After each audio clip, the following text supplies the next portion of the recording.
Welcome again, Secondary 2 students. I'm Ms. Shru on behalf of Al Ahram Modern School English Department. Today, we are going to have an introduction about poetry.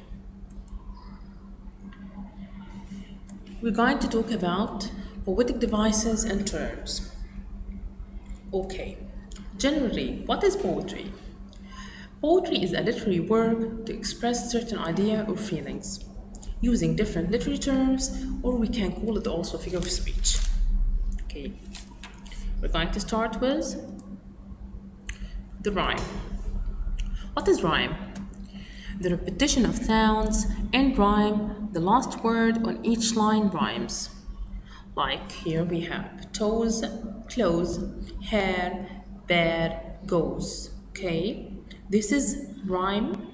Okay, and we were going to write rhyme scheme for it.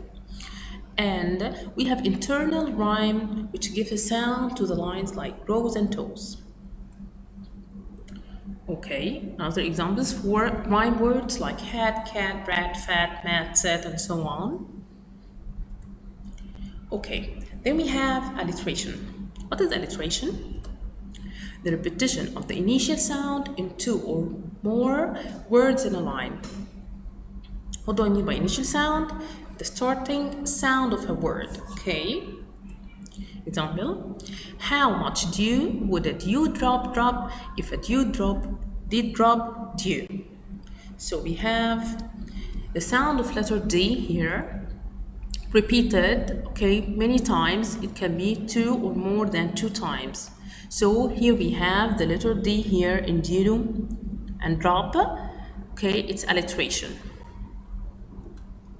Let's see what this looks like in a poem.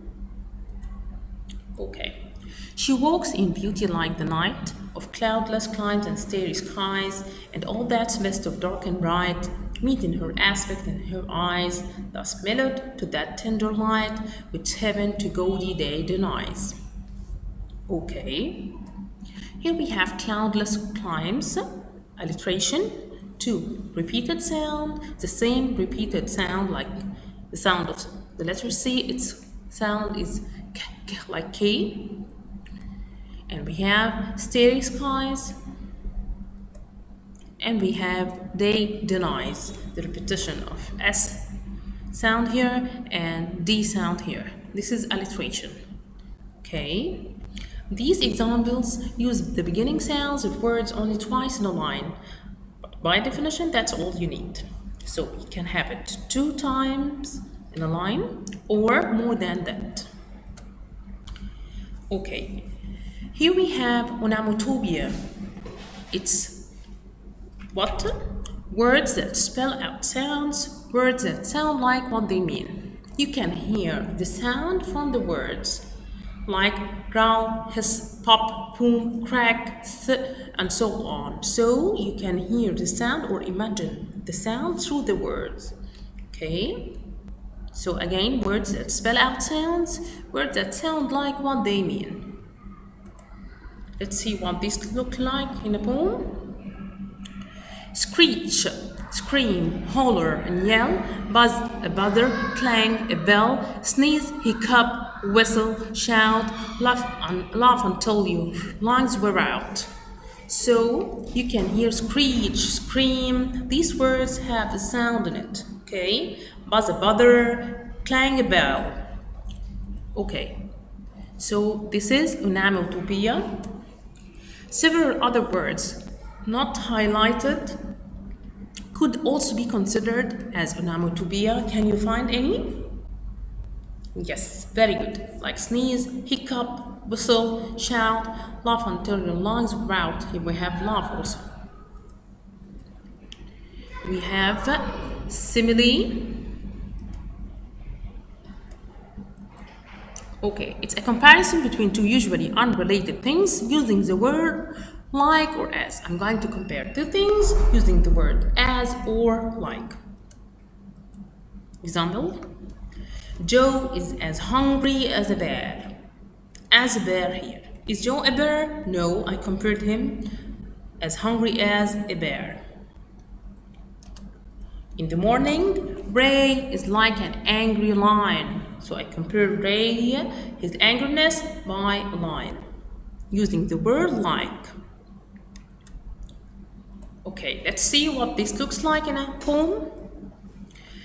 A poem should be palpable and mute as a globed fruit, silent as a slave-worn stone of casement places where the moss has grown. Here we have as. Okay, a poem should be wordless as the flight of birds, and another one. This is simile. Okay. Then we have the metaphor. What do I mean by metaphor? An implied comparison between two usually unrelated things. What do I mean by that? If I told you Lenny is a snake, so I compared Lenny with a snake. She is a bad person, she is wicked like snake, she is not straightforward. Okay? The difference between a simile and a metaphor, take care of this, is that a simile requires either like or as to be included in the comparison. So I have to have like or as to be simile. And a metaphor requires that neither be used. Okay, I can't have as or like in a metaphor. Okay, so the comparison between two things, okay, or I bring something from an animal to compare a person of it without using as or like, it's a metaphor. Okay, if I told you I'm a turtle, okay, this means that I'm very slow. Okay, so this is metaphor. But if I told you I'm slow as a turtle, so this is simile. Okay, when it comes to using a metaphor device in poetry, a poet can either make the entire poem a metaphor for something or put little metaphors throughout the poem. So the whole poem can be a metaphor representing something, okay, or he can use some figure of speech, put metaphor here in a line, and so on. Then we have personification.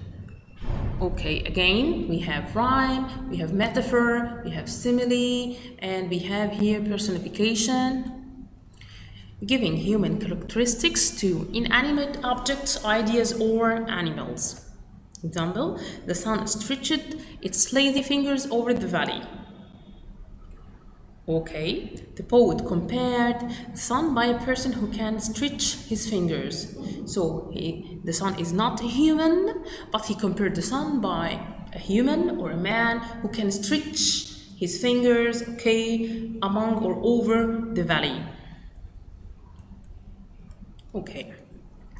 Then we have symbol, a word or an image that signifies something or other than what it represents.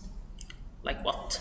The wind could be the symbol of fear or hope or angerness, for example, okay? So he can use the wind in order to represent something, okay, else, like symbol, okay? We have contrast. The poet uses words and opposites to make the meaning clear by saying what, like this example, plowing here and plowing there. Up and down and everywhere. Okay, here we have here, the word here and the word there. They are contrast or opposite to each other, and we have up and down. Okay, if I told you, or if I tell you that white only, okay, it will be a word, just a word, okay? But if I told you that white and black, it will be more clarified, okay, to you, to bring two opposite words.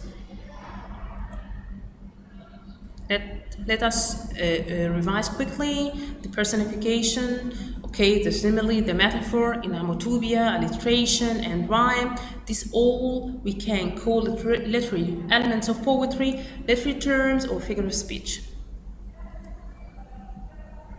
Okay, try to. Okay, I'm going to leave you after the video in order to try try to write 5 lines which have rhythm, alliteration, simile, and metaphor or personification. You're going to try yourself as a poet to write 5 lines using these figure of speech, okay? Okay, then later you're going to do that. Now we're going to open our booklets, page 24, and let us read this poem. Let peace be in your heart, but be careful, as you are going to tell me the theme of the poem, the mood, and you are going to pick up the literary terms of it. The theme is the main idea of the poem, and the mood, the feeling that the poet left in you, inside you, while you are reading the poem or after reading the poem. Okay, and the literary terms, as we just have said, figure of speech and so on.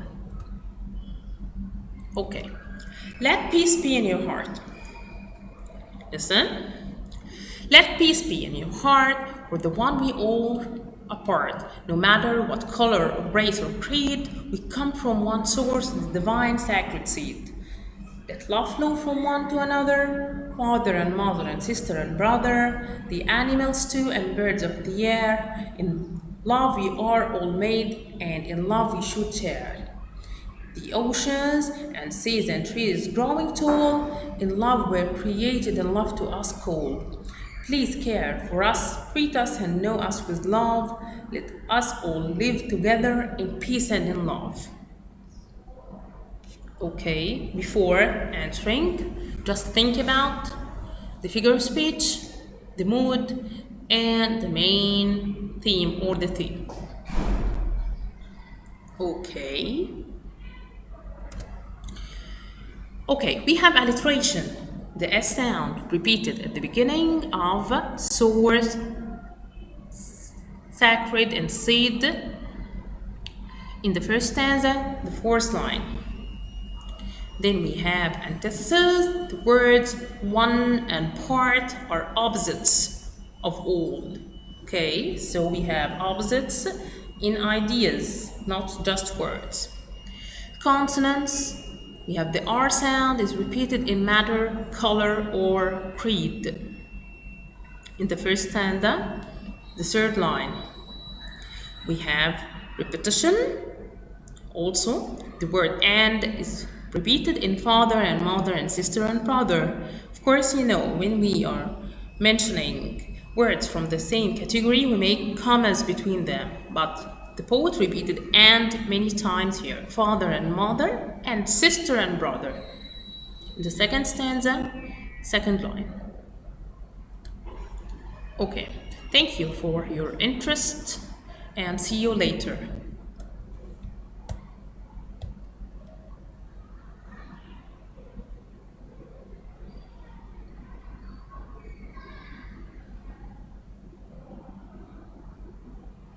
Goodbye.